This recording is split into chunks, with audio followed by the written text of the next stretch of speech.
اگر وہ اسے ڈرانے کی کوشش کر رہا تھا تو وہ بری طرح ڈر گئی تھی، بلکہ وہ کیا طاہرہ بیگم بھی خوفزدہ ہو گئی تھی۔ ابا مجھے معاف کرتے، وہ بھاگتے ہوئے غفران بلوچ کے قدموں میں جا بیٹھی تھی۔ میں کون ہوتی ہوں آپ کے فیصلے سے اختلاف کرنے والی؟ مجھے آپ کا ہر فیصلہ منظور ہے۔ ان کے پیروں پہ ہاتھ رکھے وہ رو رو کر کہہ رہی تھی، میں نافرمان نہیں ہوں ابا، مجھے اس طرح بددعا نہ دے۔ اس کے رونے پر وہ کچھ حد تک نرم پڑ چکے تھے۔ اب مجھے آپ کی دعاؤں کی ضرورت ہے۔ وہ اب اٹھ کر ان کے سرہانے جا بیٹھی تھی۔ خوش رہو، انہوں نے صرف اتنا ہی کہا تھا جبکہ حلیمہ کے جسم میں نئی صلاحیت سے خون گردش کرنے لگا تھا۔ چلے حلیمہ جی، حاجی جی کو اب آرام کرنے دیتے ہیں۔ اس سے پہلے کہ اس کا بھانڈا پھوٹتا وہ اسے وہاں سے لے گیا تھا۔ جنہیں آپ بوجھ کہتے ہیں نا حاجی جی، اب وہی آپ کا بوجھ اٹھائے گی۔ دل ہی دل میں وہ سوچتے ہی مسکرا دیا تھا۔ صبح کی روشنی نے تیزی سے سارے گھر کو اپنے احاطے میں لے لیا تھا۔ سورج کی حدت کی وجہ سے انگڑائی لیتے پودے اب جاگ چکے تھے۔ پتوں اور پھولوں کی پر پڑی شبنم کی بوندیں سورج کی کرنوں میں چمک رہی تھی۔ وہ صاف شفاف گھاس مسکراتے ہوئے ادھر سے ادھر ٹہل رہی تھی۔ گھر کی طویل راہداری پر کھڑے اسے دیکھتے وہ مسکرا دیا تھا۔ ہاتھ میں پکڑے نیوز پیپر کو سائڈ پر رکھے وہ اس کے سم پڑھ رہا تھا۔ کافی خوش لگ رہی ہو، شایان کے استفسار پر اس نے حیضل آنکھیں اس کے چہرے پر جمائی تھی۔ آنکھوں میں شاید شرارت تھی۔ وہ مجھے تم سے کچھ کہنا ہے۔ وہ مکمل طور پر اس کی طرف گھومی تھی۔ وہ اس کے چہرے کے تاثرات جانچنے کی کوشش کر رہا تھا، شرارت کے ساتھ ساتھ شاید اس کے چہرے پر شرم و حیا کے رنگ بھی تھا۔ جو بھی تھا وہ محظوظ ہوا تھا۔ کہو۔ ہائے اللہ، کیسے کہوں، مجھے شرم آ رہی ہے۔ سرخ پڑتے چہرے کے ساتھ انادل نے اپنی انگلی دانتوں تلے دبائی تھی۔ اب کہہ بھی دو، میرے کان یہ سننے کے لیے ترس گئے ہیں۔ کچھ تو وہ بھی سمجھ ہی چکا تھا آخر وہ کیا کہنا چاہتی ہے۔ وہ نہ مجھے نہ، پہلے تم اپنی آنکھیں بند کرو۔ شایان نے بغیر کسی بحث کے اپنی آنکھیں بند کر لی تھی۔ مجھے نہ تم سے 1/4 محبت ہو گئی ہے۔ جہاں نادر نے فوراً اپنا چہرہ ہاتھوں میں چھپایا تھا وہی شایان نے بد مزہ ہوتے اسے گھورا تھا۔ 1/4 محبت، دونوں ہاتھ کمر پر رکھے وہ دانت کچلاتے پوچھ رہا تھا۔ ہاں نا، وہ ایسے شرما رہی تھی جیسے شادی کو ابھی ایک ہی دن گزرا ہو۔ اپنے پاس رکھو اپنی 1/4 محبت، مجھے اب تب بتانا جب تمہیں مجھ سے پوری محبت ہو جائے۔ محبت نہ ہو گئی کوئی ریاضی کا سوال ہی ہو گیا۔ 1/4، وہ غصہ سے سر سے جھٹکتے آگے بڑھا تھا۔ انادل منہ بھی سر و رخ موڑا تھا، وہ اعتراف کے قابل ہی نہیں تھا۔ ہر گزرتے دن کے ساتھ وہ زیادہ نہ سہی مگر تھوڑی بہت سدھرتی جا رہی تھی۔ اس کی چیزوں کا خیال رکھنا، اس کی پسند ناپسند، غرض کے اس کے موڈ کا بھی تھوڑا تھوڑا خیال رکھ لیتی تھی۔ انادل، مجھے تم سے ضروری بات کرنی ہے۔ وہ کافی دنوں سے اس بارے میں سوچ رہا تھا۔ آج بلاخر اس نے فیصلہ ہی کر لیا تھا۔ کہو۔ وہ ہمادان گوشت تھی۔ میں تم سے بالکل صاف بات کروں گا اور تمہیں ہر حال میں میری بات ماننی ہے، بغیر کسی سوال کے۔ تم اپنے چچا سے اپنا حصہ مانگو گی، بس۔ اس نے گو کہ اپنے فیصلے پر مہر لگائی تھی۔ وہ بے یقینی سے اسے دیکھتی ہی رہ گئی تھی۔ شایان، لیکن میں نے تم سے کہا نا کہ تم بغیر کسی سوال کے میری بات مانو گی۔ اب کی بار لہجے میں حد سے زیادہ درشتگی تھی۔ وہ بری طرح گھبرا گئی تھی۔ تم میرے حصے کا کیا کرو گے؟ عادت سے مجبور وہ خود کو سوال کرنے سے روک نہیں پائی تھی۔ میں تو تب کچھ کروں گا نا جب تمہیں تمہارا حصہ ملے گا۔ وہ سر جھٹک کر ہنس دیا تھا۔ اس بات کا کیا مطلب؟ مطلب یہ کہ تمہارے چچا جتنے سیدھے دکھتے ہیں اتنے ہیں نہیں۔ تم مطالبہ تو کر کے دیکھو، تمہیں خود پتہ چل جائے گا۔ اب یہ زیادہ ہو رہا ہے۔ وہ میرے والد کی جگہ ہے، میں ان کے بارے میں کچھ نہیں سنوں گی۔ اس کی آنکھوں میں دبا دبا سا غصہ چھلکنے لگا تھا۔ ٹھیک ہے، تو پھر تم مطالبہ کر کے دیکھ لو، خود ہی سمجھ جاؤ گی۔ اس نے لاپرواہی سے کندھے اچکائے تھے، ایسے جیسے اپنی بات پر پورا یقین ہو۔ میرے چچا جان بہت اچھے انسان ہیں۔ اب کی بار اس کی آواز بلند ہوئی تھی۔ اللہ کرے ایسا ہی ہو، وہ بڑبڑایا تھا۔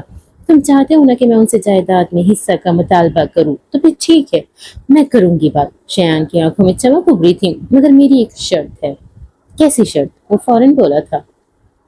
مجھے تمہارے بزنس میں 20% شیئرز چاہیے، اسی صورت میں بات کروں گی۔ وہ اسے مطالبے سے پیچھے ہٹنے پر مجبور کر رہی تھی۔ وہ چند ثانیے بے یقینی سے اسے دیکھتا رہا تھا، پھر اس نے گہری سانس لے کر اس بات میں سر ہلایا تھا۔ مجھے منظور ہے۔ اب کی بار حیران ہونے کی باری انادل کی تھی۔ وہ جو کسی ڈریس یا جویلری کی خواہش نہیں کر رہی تھی، وہ بزنس میں شیئرز مانگ رہی تھی۔ کیا ہوا؟ وہ خفیف سا مسکرایا تھا۔ 20% کیا؟ اگر تم یہ بھی کہتی نا کہ شایان اپنا سب کچھ میرے نام کر دو تو میں وہ بھی کر دیتا، محض اس لیے نہیں کہ تم میری بات مانو، بلکہ اس لیے کیونکہ یہ میری بلبل کی خواہش ہے۔ اس کی آنکھوں میں لمحے بھر کو کرب ابھرا تھا۔ وہ کمزور پڑ رہی تھی، مگر آج اسے کمزور نہیں پڑنا تھا۔ کہنے اور کرنے میں بہت فرق ہوتا ہے۔ تم میری ڈیمانڈ پوری کرو اور بدلے میں کل ہی تمہاری خواہش پوری کر دوں گا۔ تو پھر ٹھیک ہے، میں میں بھی نہ صرف اپنے حصے کا مطالبہ کروں گی بلکہ کسی بھی قیمت پر لے کر ہی آؤں گی۔ اس نے بخوشی چیلنج قبول کیا تھا۔ شایان پھیکا سا مسکرا دیا تھا۔ یہ لو پکڑو۔ انادل نے فائل بستر پر اچھالی تھی۔ یہ کیا ہے؟ کیا ہے یہ؟ شایان نے سوالیہ نظروں سے اسے دیکھا تھا۔ میری جائیداد کے پیپرز۔ وہ کرنٹ کھا کر اچھلا تھا۔ اب وہ مسلسل پچھلے 5 منٹ سے پیپرز الٹ پلٹ کر دیکھ رہا تھا۔ ناممکن۔ اس کے چہرے کی رنگت زرد ہوتی جا رہی تھی۔ کہا تھا نا میں نے کہ میرے چچا جان بہت اچھے انسان ہیں، انہیں میرے حصہ نہیں چاہیے۔ شایان نے بے اختیار اپنی پیشانی مسلی تھی۔ ٹھیک ہے، تم اسے اپنے پاس رکھو۔ اپنی گھبراہٹ پر قابو پاتے ہی شایان نے فائل اس کے جانب بڑھائی تھی۔ میں کیوں رکھوں؟ تمہیں چاہیے تھی نا، تو اب تم رکھو اسے۔ اسے جھنجھلا کر کہا تھا، یہ تمہارا حق ہے، مجھے نہیں چاہیے، تم اسے اپنے پاس رکھو۔ کہتے ساتھ ہی وہ تیزی سے باہر نکلا تھا۔ وہ بس اسے جاتا دیکھتی ہی رہ گئی تھی۔ سیڑھیوں کے پاس آ کر اس کے قدم رکے تھے۔ اس نے گہری سانس اندر کھینچی تھی۔ اس کا مطلب میرا شک غلط تھا، یا پھر شاید یہ بھی کوئی چال ہو۔ پیشانی پر آئے پسینے کی بوندوں کو صاف کرتے ہی وہ تیزی سے زینے اتر رہا تھا۔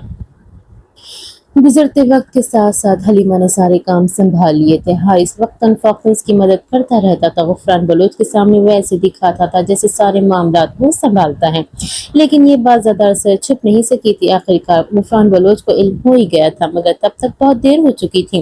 حلیمہ سارے معاملات کو اچھی طرح سمجھ چکی تھی۔ غفران بلوچ نے ہنگامہ کھڑا کرنے کی بجائے خاموشی کا لبادہ اوڑھ لیا تھا۔ یہ بات پریشان کن تھی۔ چند ہی مہینوں میں وہ مکمل طور پر صحت یاب ہو چکے تھے۔ آج وہ اور حلیمہ زمینوں کے کسی مسئلے کے سلسلے میں گاؤں گئے تھے۔ معاملات حل ہونے کے بعد وہ لوگ واپس ہی آ رہے تھے کہ گاؤں کے سرداران نے انہیں روک لیا تھا۔ کچھ لمحے ادھر ادھر کی باتیں ہوتی رہی تھیں۔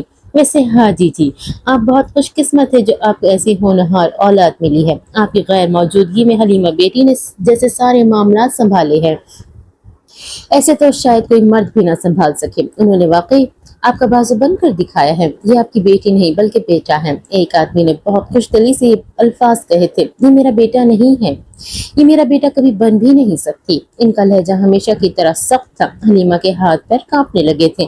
وہ ساری دنیا کے سامنے یہ تذلیل برداشت نہیں کر سکتی تھی۔ آج اگر ضروری نہ ہوتا تو وہ کبھی بھی حلیمہ کو اپنے ساتھ نہ لاتے۔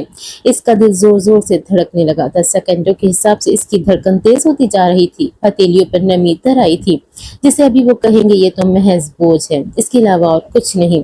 جیسے غفران بلوچ نے بولنے کے لیے لب کھولے تھے، حلیمہ نے نظریں جھکا لی تھی۔ یہ ذلت برداشت کرنے کی اس میں بالکل سکت نہ تھی۔ یہ میری بیٹی ہے اور مجھے فخر ہے، یہ میری بیٹی ہے۔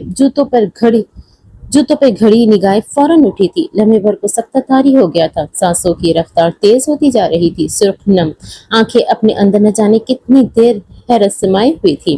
بیٹی کو بیٹی ہی رہنا چاہیے، اسے کبھی بیٹا نہیں بننا چاہیے، کیونکہ وہ بیٹا بن ہی نہیں سکتی۔ جو کام وہ بیٹی بن کر کر سکتی وہ بیٹا بن کر کبھی نہیں کر سکتی۔ 21ویں صدی ہے یہ، ہمیں بھی اپنی سوچ بدلنی چاہیے۔ کبھی کسی بیٹی کو یہ احساس نہیں دلانا چاہیے کہ کاش وہ بیٹا ہوتی۔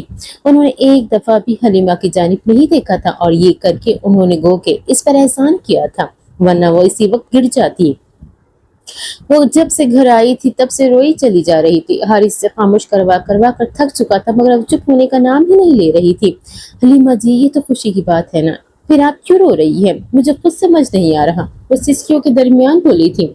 حلیمہ جی، اب بس بھی کر دے۔ اب کی بار اس کی آواز قدرے اونچی تھی۔ آپ مجھے ڈانٹ رہے ہیں حارث جی؟ اب سسکیوں کے ساتھ ساتھ ہچکیاں بھی بن چکی تھی۔ ڈانٹ نہیں رہا میں، اس نے آج سے پہلے ایسی بے بسی کبھی محسوس نہیں کی تھی۔ آپ ڈانٹ ہی رہے ہیں، آپ بھی کہتے ہوں گے پتہ نہیں کس سے پالا پڑا ہے، اس سے اچھا فاطمہ سے ہی شادی کر لیتے۔ وہ روانی میں بول گئی تھی، جبکہ حارث کا رنگ پل میں فک پڑا تھا۔ وہ کچھ دیر کھڑا لب کترتا رہا تھا، پھر آہستگی سے قدم بڑھاتے اس کے پاس جا بیٹھا تھا۔ میں نے بچپن سے لے کر جوانی تک صرف فاطمہ جی کو ہی مانگا ہے۔ امی کی دعاؤں میں بہت اثر ہے۔ میں ان سے ہمیشہ کہتا تھا کہ وہ میرے لیے فاطمہ جی کو مانگے، مگر انہوں نے کبھی مجھے یہ دعا نہیں دی۔ انہوں نے ہمیشہ میرے لیے ایک وفادار اور فرمانبردار بیوی مانگا، اور آج میں اعتراف کرتا ہوں کہ انہوں نے بالکل ٹھیک کیا۔ انہوں نے میرے لیے آپ کو مانگا۔ میں واقعی بہت خوش قسمت ہوں۔ حارث نے اپنا مضبوط ہاتھ اس کے ہاتھ پر رکھ کر ہلکا سا دباؤ دیا تھا۔ وہ چند ثانیے بے یقینی سے اسے دیکھتی رہی تھی، پھر اس نے اپنی گھنی پلکیں جھکا لی تھی۔ رات کی سیاہی نے ہر ایک چیز کو اپنے لپیٹ میں لے لیا تھا۔ چاند کی روشنی برابر کمرے میں پھیلی ہوئی تھی۔ وہ سونے کی نیت سے بستر پہ لیٹی ہی تھی کہ اس کا فون بجا تھا۔ غیر شناسا نمبر دیکھ کر اس کے ماتھے پہ بل نمودار ہوئے تھے۔ کچھ دیر کشمکش کا شکار رہنے کے بعد بلاخر اس نے کال اٹینڈ کر ہی لی تھی۔ کون؟ تمہارا عاشق۔ انادل کا دل دھک سے رہ گیا تھا۔ کون بات کر رہا ہے؟ وہ دبا دبا سا غر رہی تھی۔ معیز۔ انادل کا چہرہ غصے سے سرخ پڑا تھا۔ تمہاری ہمت کیسی ہوئی مجھے فون کرنے کی؟ سیدھا مدعے پر آتے ہیں۔ میرے پاس تمہاری کچھ یادیں ہیں۔ یقیناً تم ہرگز نہیں چاہو گی کہ وہ تمہارے شوہر تک پہنچے، اس لیے کل تم مجھ سے آ کر مل رہی ہو۔ وہ بالکل گنگ رہ گئی تھی۔ آخر وہ کن یادوں کی بات کر رہا تھا؟ تمہارے پاس ایسا کچھ نہیں ہے، اور اگر ہے بھی تب بھی میں نہیں آؤں گی۔ اپنی گھبراہٹ پہ قابو پاتے وہ اٹھ کر کھڑکی کے پاس گئی تھی۔ چاند کی روشنی میں اس کا پریشان چہرہ واضح تھا۔ شیان اس وقت گہری نیند سو رہا تھا۔ وہ نہیں چاہتی تھی کہ اٹھ جائے۔ وہ تمہیں سینڈ ہی کر دیتا ہوں، مگر اس کے بعد بھی تم نہ آئی تو پھر انایا سے شادی کر لوں گا۔